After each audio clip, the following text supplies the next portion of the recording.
You know, I wasn't even going to make a video about this, but I'm a fan of Dalyxman's videos. He, posted up a question, wanted a video response or a comment on the decision behind Bobby Roode losing at Bound for Glory. Now, I think I could give some decent insight into why Bobby Roode lost. At least from a wrestling fan's perspective, in terms of what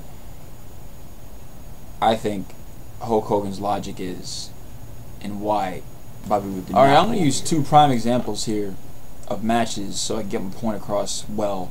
And since they're fresh in your head, bro, this will be easy to kind of break down. TNA Bound for Glory 2011, Kurt Angle versus Bobby Roode, and Sting versus Hulk Hogan. Now, first of all, we do Sting versus Hulk Hogan. You had this storyline. Now, granted, the storyline's been going on for a while, but in the sense that it's been going on for so long, and people, that are really liking this whole Sting versus Hogan story that was going on, and I was not a fan of it personally. I knew this match was going to happen. I didn't want it to happen. When it happened, I marked out. That's another story. I didn't want this match to happen. And the whole time they were building for this, Immortal was beating down Sting, and Sting was looking better and better, as a face, people getting behind him and more behind him and this and that. Get to the match, and keep in mind, Hogan's the heel here, and when he comes out, he gets the loudest pop.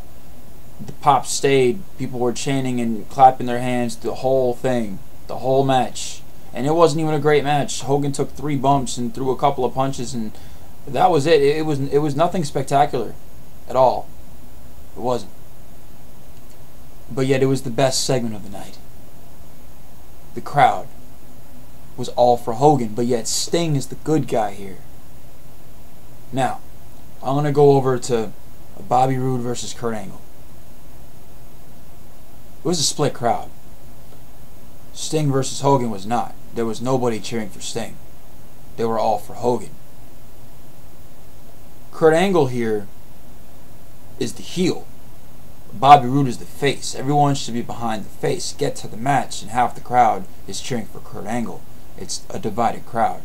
He's not over with the entirety of the crowd, and that match proved it. He's not over. He's not. I know that they should have given him the ball to roll with, so he, got a chance to get over. Because really, I think the storyline they gave him with the whole BFG series and all these little, I love you, you love me, let's shake hands and have great matches, with each other before I have my match at BFG, and and just cut these handshake promos, didn't help his build. I'm sorry. If I did not know who Bobby Roode was, and I did not see his earlier work, and I would just started watching TNA in the last couple of years, I wouldn't have been behind Bobby Roode. I would have stayed behind Kurt Angle. He's not over with everybody. And that's, I think, what TNA is afraid of, is that if he's not over with everybody, they'll just lose ratings for the show. So Hogan's like, no, that's not going to happen, so he can't become champion. That's what it is. That's everything cut down to the gritty shit, end of all. That's basically what it is. That's all it is. And truth be told, it's really hard for a particular wrestler or anybody to get over with the entirety of a crowd. Not everyone is going to like one guy. And I think that Hulk Hogan doesn't realize that, big main event stars like himself don't come very often. As a matter of fact, they never come again. The Rock never got as big as Hogan. Austin never got as big as Hogan. Michaels, nobody got as big as Hogan. Nobody ever will. And I think that Hulk Hogan's ego for how over he is leads him to believe that unless you've been around a long time, there's no way you're even close to being over with him. And the reason that the people being around for a while will be closer to being over with him is because they've been around a long time. People respect them. And that's why they're always on top. Granted that, I don't like Kurt Angle currently at the moment. He's the champion. He shouldn't be the champion. He should be putting over other guys.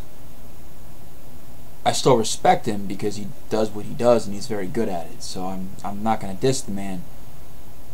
But like I said, that's just what it is. There's nothing we could do about it, man. You know, it happened. I'm not very happy about it. I don't even want to talk about it. Like, I can't even sit here and rant or even scream, you know, because it's so sad that that's just the way Hulk Hogan's mindset is.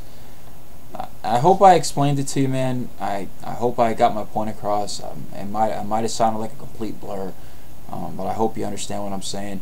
If I sound like a complete hypocrite and an idiot and just a huge mark of Hogan, I am sorry. I'm not meaning to sound like one, because I truly dislike Hulk Hogan. I really do. I feel he fell off with me around the year 2000, so when WCW died. So did Sting and all these other guys. So okay, so don't assume, please. But yeah, so there you go. Let me know what you think, bro. If you disagree, great.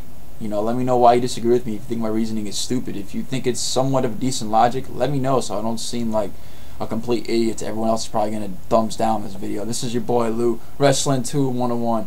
Be at you later on with another video. Peace.